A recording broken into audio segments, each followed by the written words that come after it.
श्रोता लोग आप भी याद कर लो यार ये सब चीज़। तो देखिए पहला सेंटेंस बोला, एक जांच से बचे दो जान, एक जांच से बचे दो जान, एक ग्लूकोज की जांच से बचे दो जान। और दूसरा एक सेंटेंस याद रखिए, हमें बच्चा भी चाहिए और अच्छा भी चाहिए।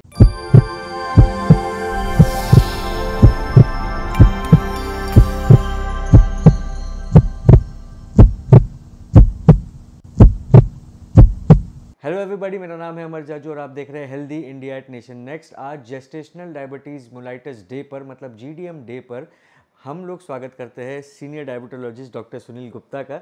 आज डॉक्टर गुप्ता से हम लोग बात करेंगे जेस्टेशनल डायबिटीज़ के बारे में। कौन कौन लोग प्रोन है उसके लिए, प्रिवेंशन क्या हो सकती है, क्योर क्या हो सकता है, और क्यों जेस्टेशनल डायबिटीज़ एक इशू है जिसके बारे में हमको जानना ज़रूरी है। तो सबसे पहले डॉक्टर साहब, आपका स्वागत है हमारे प्रोग्राम पर। थैंक यू अमर जी।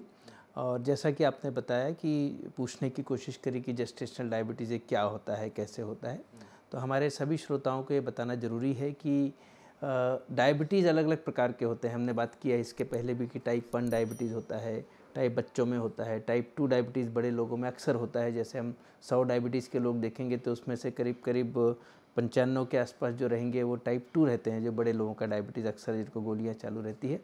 और एक होता है टाइप 1 डायबिटीज़ जिनको इंसुलिन जीवन भर लेना पड़ता है। एक तीसरे प्रकार का डायबिटीज़ जिसको हम बोलते हैं जेस्टेशनल डायबिटीज़। ये टिपिकली डायबिटीज़ प्रेगनेंसी में आता है, तो ऐसी महिलाएं जिनको गर्भावस्था है उनमें आता है और डिलीवरी के बाद चला भी जाता है। यानी यही एक ऐसा डायबिटीज़ है जो हमारे श्रोताओं को मालूम होना चाहिए कि जो आने के बाद, ख़त्म होने के बाद, प्रेगनेंसी और डिलीवरी होने के बाद, बच्चा होने के बाद वापस नॉर्मल भी हो जाता है। तो इसको हम लोग जेस्टेशनल डायबिटीज़ बोलते हैं। कॉमनली यह 6वें महीने के बाद या कभी कभी 20 हफ्ते के बाद, 5 और 6 महीने के बाद आता है। और जैसे जैसे प्रेगनेंसी बढ़ती है वैसे वैसे इसमें शुगर बढ़ते जाती है और फिर डिलीवरी के समय के बाद में वो ख़त्म हो जाता है। तो इसको हम लोग जीडीएम बोलते हैं।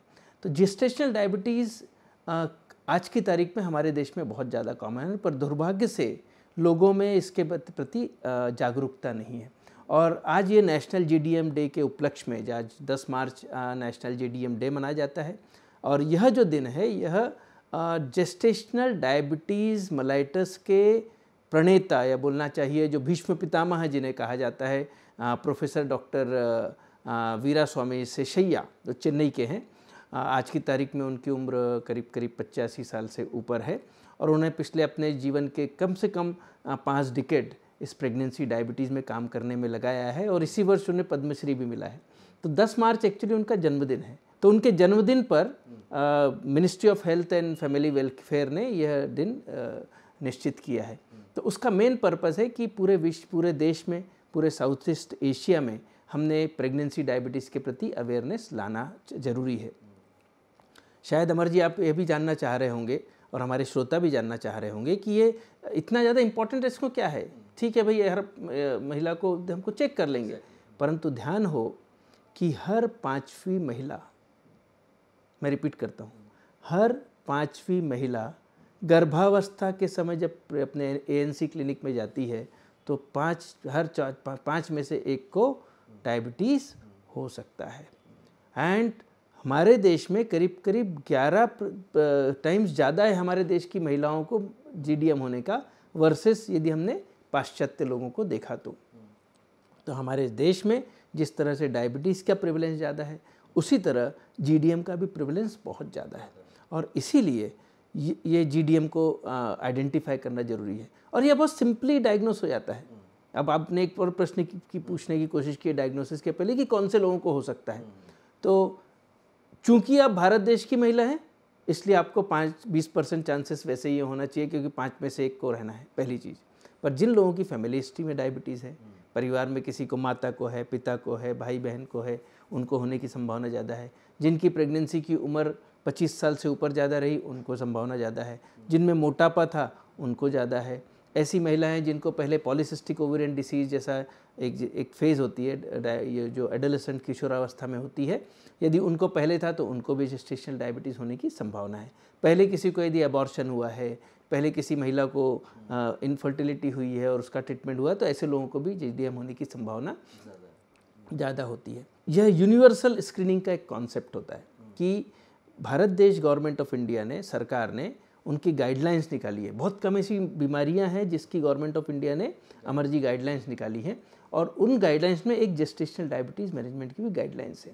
पहले 2014 में आई और 2018 में भी आई, और दोनों भी गाइडलाइंस के हिसाब से भारत देश की हर महिला को गर्भावस्था के समय पहले ट्राइमेस्टर में यानी पहले तिमाही में, फिर दूसरी तिमाही में सेकेंड ट्राइमेस्टर में, as well as third trimester में एक बार तो भी 75 ग्राम ग्लूकोज पीकर 2 घंटे बाद टेस्ट करना अनिवार्य है।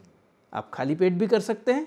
आप यदि गलती से नाश्ता कर लिया और उसके बाद क्लिनिक में गए, खाना खाए, उसके बाद गए, शाम को गए, तो उस समय भी आप बैठ जाइए क्लिनिक में, 75 ग्राम ग्लूकोज लीजिए, 2 घंटे बाद टेस्ट कीजिए और उसके बाद चेक वहीं के वहीं कर लीजिए। सबसे सिंपल टेस्ट है।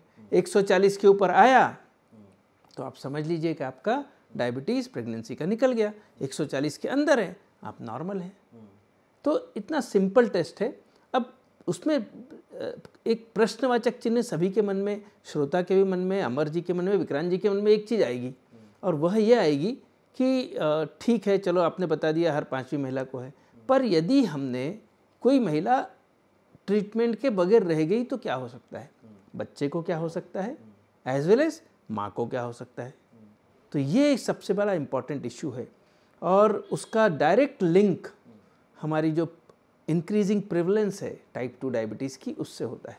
जो आपने कहा कि गर्भावस्था में होता है, लेकिन अगर उसकी अगर आपने क्योर नहीं किया या आपने डायग्नोसिस नहीं किया उसको, जैसे कि आपने कहा कि भारत सरकार ने अनिवार्य किया है कि आप ये कर लीजिए, यूनिवर्सल स्क्रीनिंग, एवरीवन। everyone आपकी एज 20 साल की है, 25 साल की है, 30 साल की, उससे कोई मतलब नहीं। आपको मोटापा है नहीं है, उससे कोई मतलब नहीं।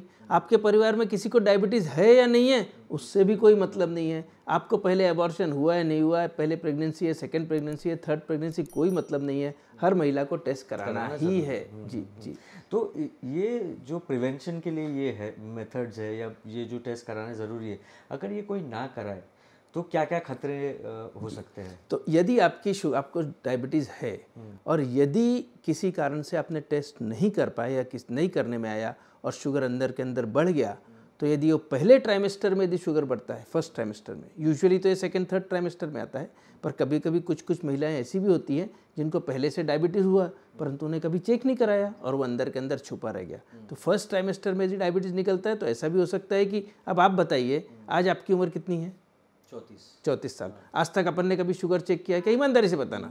नहीं फिर जब आपने 34 की उम्र में नहीं किया तो बेचारी महिला प्रेगनेंसी में तो उसकी उम्र 25, 26 की, 27 की रहेगी, तो वो कहाँ से करेगी? जब हम लोग नहीं करते हैं तो वो भी नहीं करते हैं। तो ऐसी कई महिलाएं होती हैं जिनको छुपा हुआ मधुमेह रहता है, किसी प्रकार के लक्षण नहीं रहते हैं, वो फर्स्ट ट्राइमेस्टर में पता लगा लेना जरूरी होता है। क्योंकि जो पहले, बहुत इंपॉर्टेंट बात कर रहा हूँ, श्रोताओं लोग ध्यान से सुनिए, पहले 8 से 10 हफ्ते में, मैं रिपीट कर रहा हूँ, पहले 8 से 10 हफ्ते में हमारा बच्चा पूरी तरह से बनकर तैयार हो जाता है। उसका ब्रेन, उसका हार्ट, उसके हाथ पैर, उसके जीआई ट्रैक, उसके lungs, everything, the full body, उसके स्पाइन, हर चीज़ पहले 8 से 10 हफ्ते में बनके, 6 से 8 बोलते हैं हम, समझ लो उसको 10 हफ्ते पकड़ें, यानी पहले 2.5 महीने में बच्चा बनके तैयार पूरी तरह से हो जाता है। और उस पीरियड में यदि शुगर गलती से बढ़ा हुआ रहा तो इन बच्चों में विकृति आने की संभावना होती है। विकृति में कुछ भी आ सकती है, हार्ट का प्रॉब्लम आ सकता है, आपकी रीढ़ की हड्डी में प्रॉब्लम हो सकता है, ब्रेन में प्रॉब्लम हो सकता है, बहुत सारे प्रॉब्लम हो सकते हैं। और इसीलिए छुपे हुए मधुमेह को पकड़ना और जल्दी से जल्दी उसको ट्रीट करना बहुत ज़्यादा ज़रूरी है। अब चलो डॉक्टर गुप्ता, आपने बताया कि ये तो 24 हफ्ते में आने वाला है, 20 हफ्ते में आना है, तो हमारे 10 हफ्ते तो अच्छे से निकल गए, तो फिर उसमें यदि शुगर बढ़ गया तो क्या होगा? अब उसमें सेकेंड और थर्ड ट्राइमेस्टर में जब शुगर बढ़ता है तो उससे हमारे बच्चे में हाई शुगर जाएगा मदर से। मदर का शुगर यदि 150 है या 200 है तो वो बच्चे में भी ट्रांसफ़र होके जाएगा। बच्चे को तो माँ का ब्लड मिल रहा है, तो वह ब्लड हाई शुगर वाला बच्चे में जाएगा।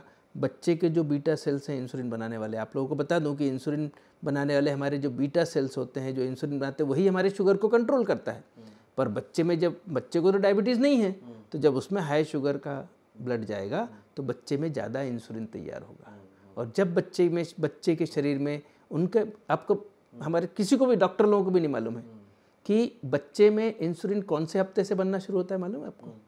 10वें हफ्ते से। यानी 10 हफ्ते का जब बच्चा रहता है, 11वें हफ्ते से बच्चे के शरीर में खुद का इंसुलिन बनना शुरू हो जाता है पेट के अंदर। आपके इधर से शुगर गया, उधर उसने इंसुलिन बनाया, और बच्चा जब हाइपर इंसुलिनीमिया में रहता है, ज़्यादा इंसुलिन बनता है, तो बच्चे का साइज़ बड़ा हो जाता है, वो मोटा हो जाता है, उसके बाकी जो ऑर्गन्स है, स्प्लीन है, ये सब बड़े बड़े होना शुरू हो जाते हैं, जिसको हम लोग ऑर्गेनोमेगाली बोलते हैं। और ऐसे बच्चों को जब जन्म होता है और यदि उनका वजन 3.5 किलो से ज़्यादा रहा तो उसको हम लोग मैक्रोसोमिया बोलते हैं। अब कई बार दादा दादी वगैरह को 4.5 किलो का वजन का दिखा तो उनको क्या हेल्दी पुष्ट वाला बेबी हुआ, पर वो पुष्ट बेबी नहीं है, वो हेल्दी बेबी नहीं है, वो अनहेल्दी बेबी है। तो 2.5 से 3.5 किलो के बीच में आइडियल वजन होना चाहिए। यदि भारत देश के बच्चे का वजन 3.5 किलो से ज़्यादा है तो वो हैवी वेट में है, और 2.5 किलो से कम है तो वो अंडर वेट में है। तो पहले ट्राइमेस्टर में यदि शुगर ज़्यादा रहा तो अंडर वेट होने की संभावना, सेकेंड और थर्ड ट्राइमेस्टर शुगर ज़्यादा रहा तो ओवर वेट होने की संभावना। और ये दोनों भी संभावनाओं में अब ये चलो भाई गलती से शुगर कंट्रोल नहीं रही, बच्चे का जन्म भी हो गया, ठीक है डॉक्टर साहब हमारी गलती हो गई, 3.5 किलो का वजन का बच्चा पैदा हुआ, फिर क्या? तो यदि एक माँ को, बहुत अच्छा आपको मैं ना एक ये देता हूँ एग्जाम्पल, एक माँ के 2 बच्चे हैं।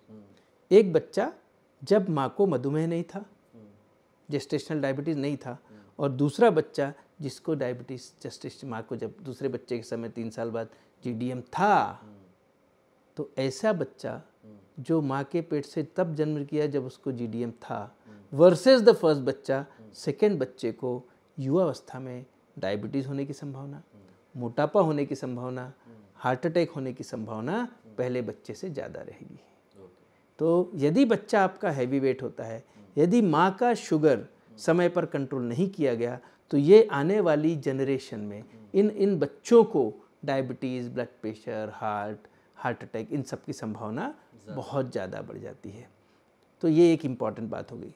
दूसरी एक और इम्पॉर्टेंट बात जो कि सरकार ने इतना ज़्यादा इस इशू को सीरियस टर्न देके और इतना इंटरेस्ट क्यों दिखाया है, क्यों नेशनल जीडीएम डे बनाया गया है, उसका मेन कारण एक और है। ये जो माँ होती है जिनको प्रेगनेंसी में डायबिटीज़ होता है, डायबिटीज़ गायब हो गया डिलीवरी के बाद, और हमारी जनता तो बिल्कुल बिंदास है, जहाँ गायब हुआ कि वहाँ से मीठा खाना शुरू, और फिर जचकी के लड्डू, और फिर उससे वजन बढ़ता है। आप देखेंगे ना, शादी के पहले बच्ची ऐसी रहती है, प्रेगनेंसी के समय शादी के बाद थोड़ा बढ़ना शुरू होता है, प्रेगनेंसी अच्छी होती है, और डिलीवरी के बाद तो ये जो पोस्ट नेटल वेट गेन है, डिलीवरी के बाद का जो वजन बढ़ता है, उससे इन महिलाओं को आगे जाके मधुमेह होने की संभावना होती है। यानी ऐसी महिलाएं जिनको प्रेगनेंसी के गर्भावस्था के समय मधुमेह हुआ है, ऐसी महिलाओं को अगले 5 से 10 सालों में 50% संभावना है कि इनको मधुमेह होगा।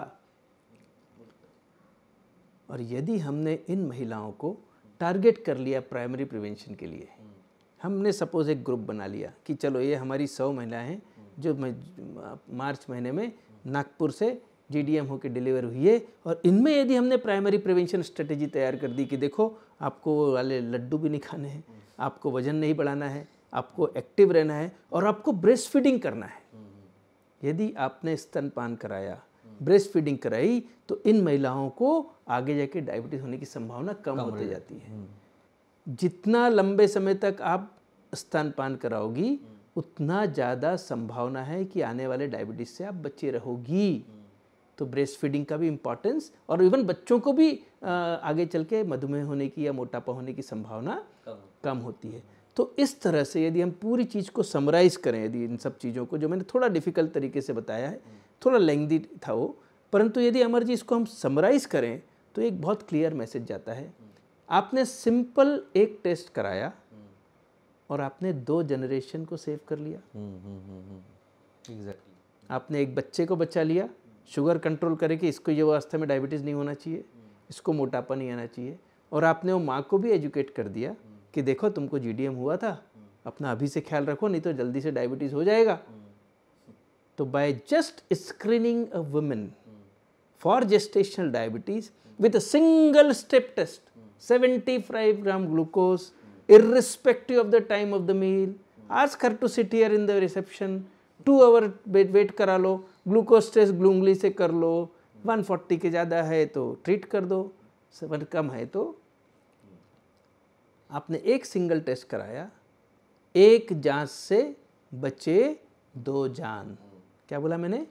एक जांच से बचे 2 जान। ये अपने 2 जान को बचा सकते हो आने वाले उनकी। तो फ्यूचर जनरेशन को जब हम यदि बचाना चाहते हैं इस डायबिटीज़ और अदर नॉन कम्युनिकेबल डिसीज़ से, तो हमको आज पूरे समाज में, पूरे एशिया में, पूरे विश्व में प्रेगनेंसी डायबिटीज़ के लिए अवेयरनेस लाना जरूरी है। So that is why Professor Shishaiya has given a wonderful quote. You can't imagine it. What he said? Focus on fetus. Focus on fetus for future. What a simple. आप बच्चे के ऊपर, अब जो बच्चा पेट के अंदर है उसको आप फोकस करो तो अब आने वाली जनरेशन को आप सेव कर सकते हो। कितना सुंदर सुंदर चीज़ है। तो ये यदि चीज़ हमारी जनता को मालूम हो जाए, तो यदि कहीं गलती से कहीं कोई डॉक्टर भूल भी गया आपको प्रिस्क्राइब करना है, तो आप खुद ही जाके बताइए कि भाई मेरा जीटीसी तो करवा दो, मेरा शुगर चेक कर लो भाई, वो गुप्ता सर ने बताए थे वो नेशन नेक्स्ट में, तो एक मेरा टेस्ट तो करवा दीजिए। तो ये हमको अवेयरनेस लाना, हमको, आपको और समाज के जितने भी की ओपिनियन लीडर्स हैं, KOLs हैं, चाहे वो कोई भी फील्ड के हों, चाहे वो मीडिया से हों, चाहे वो जर्नलिज्म से हों, चाहे वो हमारे जैसे डॉक्टर हों या पैरामेडिकल हों, चाहे वो फार्मास्यूटिकल के हों, या फिर इवन समाज के जो नेता हों या जो भी की ब्यूरोक्रेट्स हैं, everyone should do this.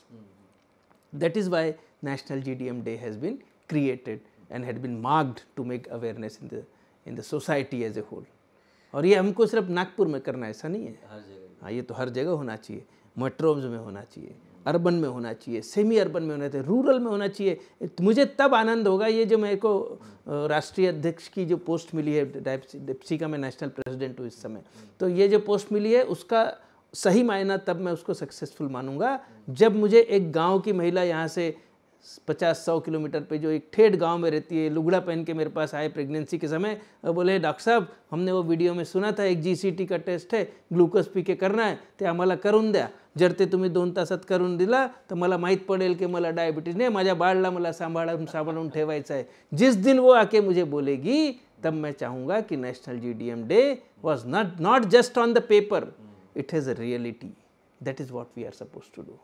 And I think you are doing a wonderful job, which you are intended to do, doctor. मुझे डिप्सी के बारे में बताइए, डिप्सी क्या है, मतलब और क्या मोटो है? जी, ये डिप्सी जैसी कुछ ऑर्गेनाइजेशन से पूरे वर्ल्ड में बहुत कम है।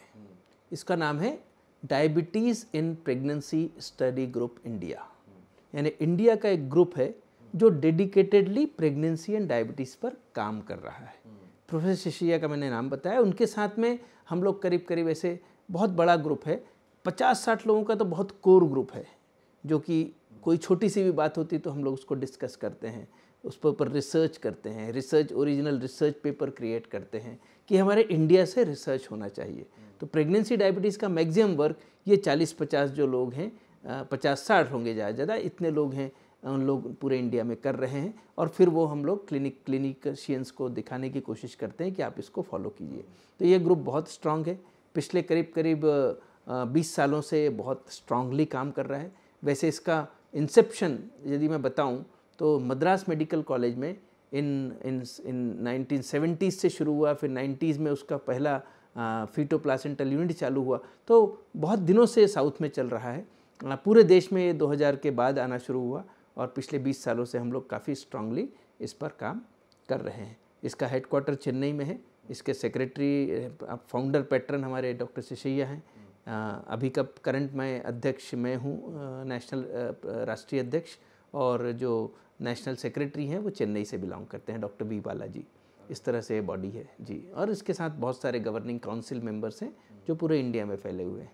से आपने कहा कि जो डॉक्टर साहब थे उन्होंने कहा था कि focus on foetus for the future, बड़ी खूबसूरत लाइन उन्होंने कही, और something which is so simply put, और वो इतना बड़ा मैसेज दैट पुट्स अक्रॉस। एक चीज़ मैं पूछना चाह रहा था, हमने बच्चे की बात की, फ्यूचर की बात की, जनरेशन की बात की, जिस महिला को जेस्टेशनल डायबिटीज़ है, उन्होंने चेक नहीं करवाया, प्रिकॉशन नहीं लिए या उनका पकड़ में नहीं आया, क्या उनको डिलीवरी के टाइम पे भी कोई कॉम्प्लिकेशंस हो सकती है? I feel I should give a prize for this question. सी अमर जी, हमारे जो हेलो डायबिटीज़ के जो एजुकेशन प्रोग्राम होते हैं ना, उसमें हम लोग जो बेस्ट क्वेश्चन अवार्ड भी देते हैं। So your question is the best question award and very appropriate कि बच्चे को सिर्फ हमने एक तो बता दिया कि बड़ा साइज़ का बच्चा हो सकता है, शुगर कंट्रोल नहीं रही, तो उसमें एक जब डिलीवरी के समय कई लोगों का हमको बच्चे का बस साइज़ बड़ा रहा या किसी कारण से प्रीमेच्योर करना पड़ रहा है, कुछ होता है, ऑक्सीजन सप्लाई कम हो गया, तो ऐसी कंडीशन में हमको कई बार उनको सीज़र करना पड़ता है इमरजेंसी में।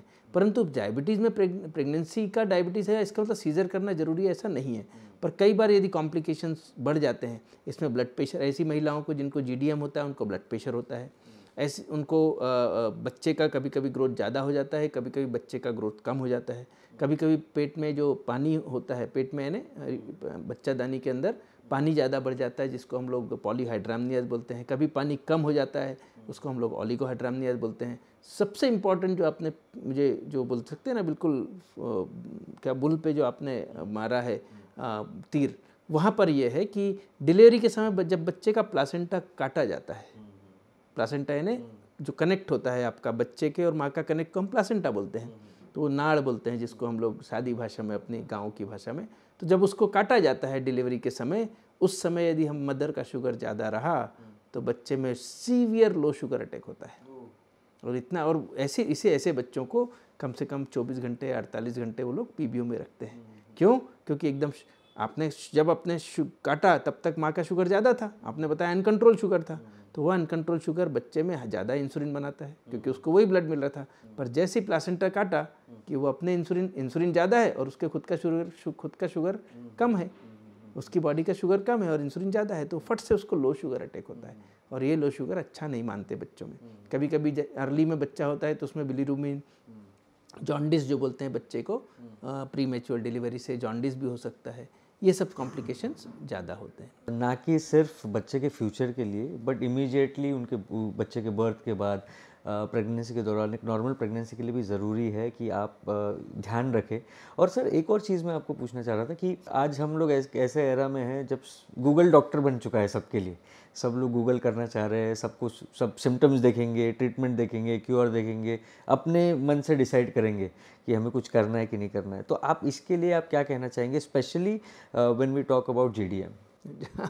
सबसे पहली चीज़ तो आप डरे नहीं यदि आपको गलती से निकल भी जाता है तो, क्योंकि 70 से 80% महिलाएं ऐसी होती है जिनको सिंपल हम मेडिकल न्यूट्रिशन थेरेपी बोलते हैं। कई बार होता है लोगों का भी कंप्लेंट रहती है ना कि ये तो अरे डॉक्टर लोग फालतू का निकाल रहे हैं। भैया डॉक्टर लोग नहीं निकाल रहे, आप इतना देखिए कि इसमें से 100 में से 80 महिलाओं को कोई दवाई की ज़रूरत नहीं रहेगी, सिर्फ उनका मीठा बंद कर दिया जाएगा, उनका शुगर बंद करके और शहद, शुगर, गुड़ सब बंद करके उनको डाइट कंट्रोल पे रखा जाएगा, जिससे उनके बच्चे को भी पौष्टिक आहार मिले और माँ को भी पौष्टिक आहार मिले और शुगर भी ना बढ़े। तो वो एक डाइटिशियन के थ्रू हम वो आहार देते हैं और उससे 80% लोगों का शुगर खाली पेट हमको बहुत स्ट्रिक्ट, वो इम्पॉर्टेंट है कि हमारे जो टारगेट होते हैं प्रेगनेंसी में अलग होते हैं।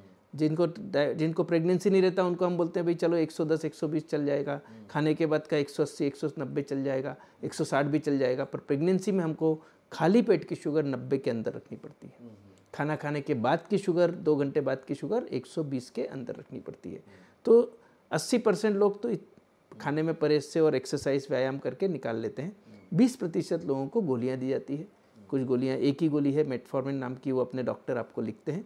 और मैक्सिमम लोगों को हम इंसुलिन देना पसंद करते हैं, क्योंकि इंसुलिन शॉर्ट पीरियड के लिए 2-3 महीने जब तक के शुगर है तब तक आप इंसुलिन लीजिए, फिर आपको इंसुलिन जैसी डिलीवरी होती है तो दवाइयाँ बंद हो जाती हैं। तो ये हो गया प्रेगनेंसी का डायबिटीज़ में। ये आपका गूगल के प्रश्न पे मैं आऊँगा, पर एक बहुत इंपॉर्टेंट एस्पेक्ट और है जो हमको मालूम होना ज़रूरी है। हमारे यहाँ आज की तारीख में यंग वुमेन में, यंग गर्ल्स में, युवा महिलाओं में, युवा कन्याओं में ये वजन बहुत ज़्यादा बढ़ रहा है। बाहर के देशों में बहुत ज़्यादा है, हमारे देश में भी कम नहीं है। और उसके कारण ये जो बच्चियों में जो मोटापा बढ़ रहा है, हमारे देश में कई यंग मधुमेही आज की तारीख में निकल रहे हैं। वो यंग है ना, 20-22 साल, 25 साल, 28 साल की उम्र में। दूसरा एक तरफ गड़बड़ ये हुई है, तो डायबिटीज़ जो पहले एक तरफ से 60 और 65 और 50 के बाद निकलता था, वो अभी अक्सर 30 के आसपास भी निकल रहा है और 20 और 30 के बीच में बहुत सारे लोगों को मालूम पड़ रहा है। 20 और 35 समझ लीजिए। यदि मैंने 10 लोगों के नए डायबिटीज़ की लिस्ट बनाई तो उसमें से 30% लोग 30 के नीचे में आते हैं।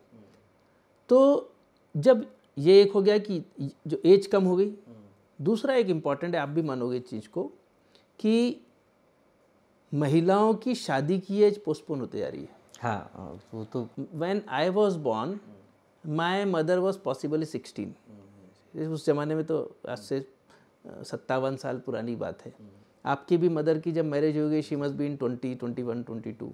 तो और हमारा प्रेगनेंसी वाला काम सब 25, 26 से 25 सब खत्म हो जाता था। परंतु आजकल की महिलाओं को करियर के साथ जो सोशियो कल्चर जो चेंज हुआ है हमारे देश में, उससे महिलाओं की मैरिज लेट हो रही है। मैरिज होने के बाद अब करियर के लिए लोग प्रेगनेंसी पोस्टपोन कर रहे हैं। तो एक बड़ा मिसमैच हो गया है कि डायबिटीज़ की एज कम हो गई और प्रेगनेंसी की एज ज़्यादा हो गई। इसलिए तुमको बहुत सारे लोग आपको यंग डायबिटीज़ वाले मिल रहे हैं, जो टाइप 2 वाले डायबिटीज़ है। टाइप 1 तो खैर यंग में होता ही है, पर टाइप 2 एंड ऐसे लोग जो महिलाओं को यंग डायबिटीज़ है 20-25 में, उनको प्रेगनेंसी के पहले से ही अपना शुगर कंट्रोल करना पड़ता है। उनकी प्री कंसेप्शन काउंसलिंग करनी पड़ती है। हाँ, उनको पहले जो और फिर वो लोग कई ऐसी गोलियों पर रहती हैं जो गोलियाँ प्रेगनेंसी में अलाउड नहीं है। तो पहले वो सब दवाइयाँ आप अपनी बंद कीजिए। यदि आपको, तो आपके श्रोताओं के काम की चीज़ अमर जी हम बता दें यहाँ पर, कि यदि आपको पहले से टाइप 1 डायबिटीज़ है या टाइप 2 डायबिटीज़ है, आप गोलियाँ ले रहे हैं या इंसुलिन ले रहे हैं, आप अपने डॉक्टर से मिलिए। आप अपने हस्बैंड के साथ, अपने घर वालों के साथ, केयर टेकर के साथ मिलिए। पहले अपनी दवाइयाँ पूरी सेफ़ वाली करवाइए कि ये जो दवाइयाँ प्रेगनेंसी में सेफ़ है। उसके बाद आपका शुगर कंट्रोल कीजिए। खाली पेट 90, पोस्टप्रेंडियल 120, HbA1c जो एवरेज शुगर होता है उसको आपको 6.5 या 6 के अंदर रखना पड़ता है। जब आपका इतना अच्छा शुगर, फिर कई लोग ब्लड प्रेशर की गोलियां लेते रहते हैं, कई लोग कोलेस्ट्रॉल की गोलियां लेते रहते हैं। ये सभी दवाइयाँ, अलग अलग दवाइयाँ प्रेगनेंसी के लिए कॉन्ट्राइंडिकेटेड भी रहती है। तो जो सुरक्षित दवाइयाँ उस पर आपको शिफ्ट होना पड़ता है। उसके अलावा आपको आँखों की जाँच, किडनी की जाँच, आपके थायराइड की जांच, ये पहले से करना पड़ता है। जैसे ये सब जांच आपकी फिट हो गई, अच्छा ठीक है, अभी हमारे पास जो समझ लो XYZ नाम की महिला आई, उसको डायबिटीज़ है पर उसका शुगर भी कंट्रोल है, उसका किडनी भी नॉर्मल है, उसकी आँख भी नॉर्मल है, उसको दवाइयाँ भी कोई कॉन्ट्राइंडिकेटेड वाली नहीं है, सब सेफ से शिफ्ट हो गई। और तब आपको परमिशन दी जाती है फिटनेस, जैसे फिटनेस फॉर सर्जरी मांगोगे ना आप, साहब उसका मोतियाबिंद कराना है, फिटनेस दे दीजिए, वैसे ही आपको फिटनेस फॉर प्रेगनेंसी लेनी पड़ेगी एक अच्छे डायबिटोलॉजिस्ट से या एंडोक्रिनोलॉजिस्ट से। जब आप उनसे फिटनेस लेंगे तभी आपने प्रेगनेंसी रखना चाहिए। गलती से कुछ हो गया, और अक्सर आपको एक और गड़बड़ चीज़ है, एक बहुत कटु सत्य जिसको बोल कड़वा सत्य, पर आप हंसना मत एक बात पर कि 90% of the pregnancies are accidental pregnancy. साहब गलती से हो गया। अब ये गलती से हो गया, जैसा नॉन डायबिटिक में होता है वैसा बेचारे हमारे डायबिटीज भी गलती करके आते हैं। और वो गलती से जब हो जाती है प्रेगनेंसी तो हमारे लिए बहुत भारी पड़ती है, क्योंकि आपका शुगर कंट्रोल नहीं रहता, आप ऐसी गोलियां खाती रहती हैं जो प्रेगनेंसी में अलाउड नहीं है। अच्छा, प्रेगनेंसी मालूम होने के लिए भी 6 हफ्ते लग जाते हैं, 5-6 हफ्ते। जब आपका अगला पीरियड नहीं आएगा महीना, तब आपको मालूम पड़ता है कि भाई प्रेगनेंसी हो गई। तो वो पहले 5-6 हफ्ते तो चले गए अपने। जब हमारे बच्चे को वो दवाइयाँ मिल गई, वो हाई शुगर मिल गया, वो ब्लड प्रेशर कोलेस्ट्रॉल ज़्यादा रह गया या थायराइड अनकंट्रोल रह गया, जिसमें उसके बच्चे ने अपना बीज नहीं बोना चाहिए था, और फिर ये बच्चों में फिर से कॉम्प्लिकेशन होने की संभावना 20 से 25% होते हैं। और इसीलिए हम पहले फिटनेस लें, पहले अपनी बॉडी को फिट करें प्रेगनेंसी के लिए। जिस दिन बीज बोया जाता है ना प्रेगनेंसी का, उस दिन से हर चीज़ सुरक्षित होनी चाहिए। उस दिन से शुगर कंट्रोल होगा तो ही आप एक स्वस्थ बालक को जन्म दे पाएंगे।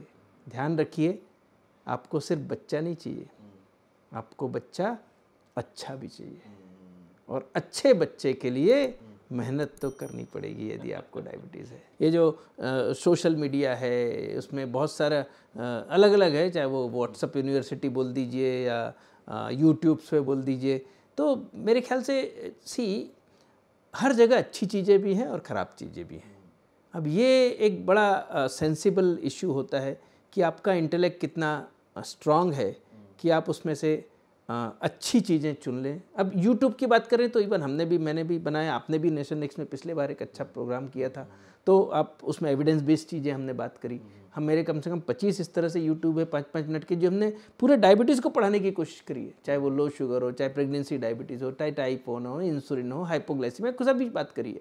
अब आपको आपके सामने वो भी थाली पड़ी हुई है, और उसके ठीक अपोजिट आपको ऐसी भी चीज़ें पड़ी हुई है कि मैं आपका डायबिटीज़ ख़त्म कर देता हूँ, मैं आपका डायबिटीज़ ये कर देता हूँ, आप बीफ भर के खाइए कुछ नहीं होता। अरे व्हाट इज़ दिस नॉनसेंस?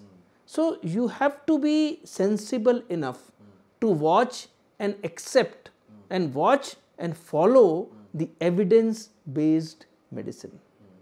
आप यदि सेंसिबल साइंस को यदि आप रिस्पेक्ट करते हो तो उसके ही थ्रू जाइए, और एविडेंस बेस्ड मेडिसिन के थ्रू यदि आप जाएंगे तो आपको अच्छी इन्फॉर्मेशन, सही चीज़ मिलेगी। तो ये तो बहुत तालाब है, वहाँ से कहीं से आपको अच्छा स्वच्छ चीज़ मिलेगी, कहीं आपको एकदम गंदी चीज़ मिलेगी। आपके हाथ में आपको क्या उठाना है, आपके हाथ में, कोई आपके ज़बरदस्ती हाथ में लाके नहीं रखता है। जेस्टेशनल डायबिटीज़ की हमने बात की, कई बार लोगों का ध्यान नहीं रहता, कई बार एक्सीडेंटल प्रेगनेंसी में है, या लोगों को अवेयरनेस नहीं है। एक इम्पॉर्टेंट मुद्दा है that I feel that we should address, कि आजकल डिलीवरी भी इट इज़ नॉट वेरी इतना सस्ता भी नहीं है, वो भी एक कॉस्टली अफेयर होते जा रहा है दिन ब दिन। तो मुझे बताइए कि अगर किसी महिला को जेस्टेशनल डायबिटीज़ हो भी जाता है, तो अगर किसी के मन में ऐसा है कि यार एक तो पहले ये भी एक अफेयर है जो कॉस्टली है, अगर कुछ और निकल गया तो वो भी बहुत कॉस्टली अफेयर होगा, क्योर जो है या उसकी ट्रीटमेंट जो है क्या बहुत महंगी है या? हाँ, मैंने बता दिया बॉस, 80% लोगों को तो बेचारी डाइटिशियन अपने कंसल्टेशन में निपटा देती है, हमारे तक पहुंचते ही नहीं है। 100 में से 80 रह गई 20% लोग, उसमें से गायनेकोलॉजिस्ट गोली अपने हिसाब से लिख देती है 10-15% को। 4-5% है जिनको इंसुलिन की ज़रूरत पड़ती है, 10% समझ लीजिए। और ये 10% लोगों, जो महिलाएं जिनको इंसुलिन लगती है, उनको डायबिटोलॉजिस्ट या एंडोक्रिनोलॉजिस्ट या अच्छे फिजिशियन के पास जाके करना पड़ता है। और उसकी भी दवाइयाँ सस्ती हैं, कोई दवाइयाँ महंगी नहीं है।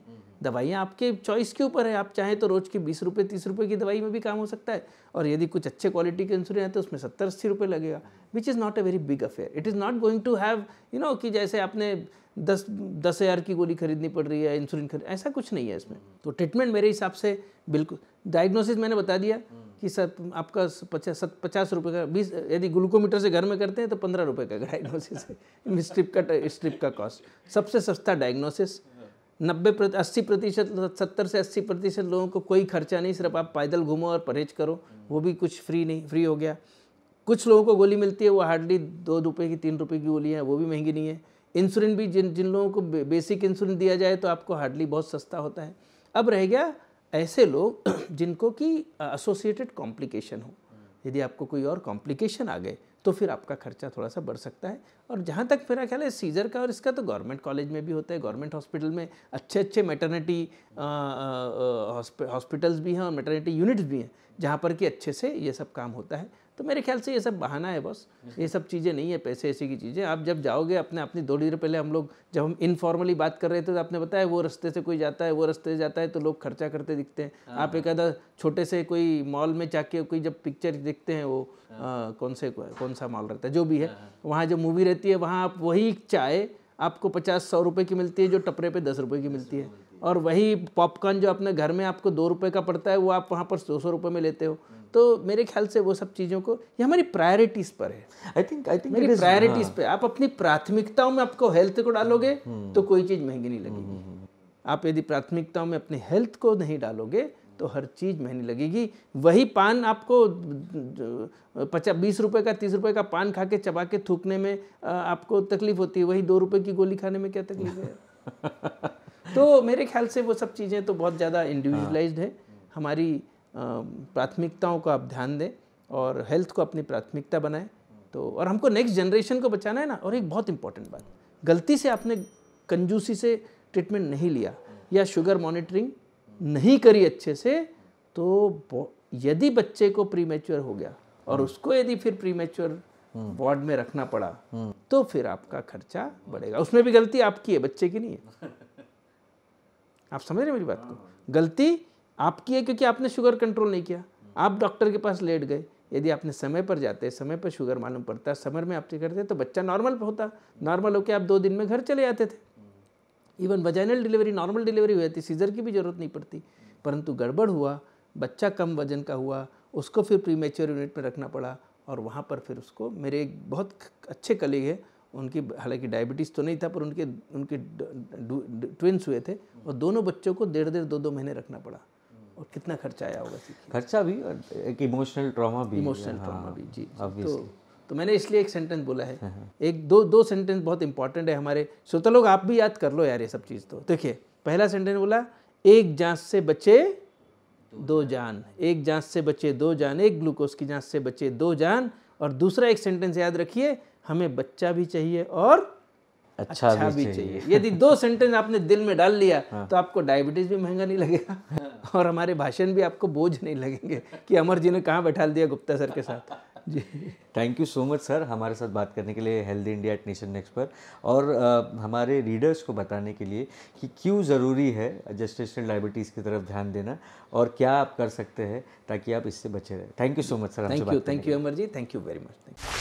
Subscribe to Nation Next YouTube channel and press the bell icon to get regular updates from Nation Next. Also like Nation Next Facebook page and follow us on Instagram and Twitter.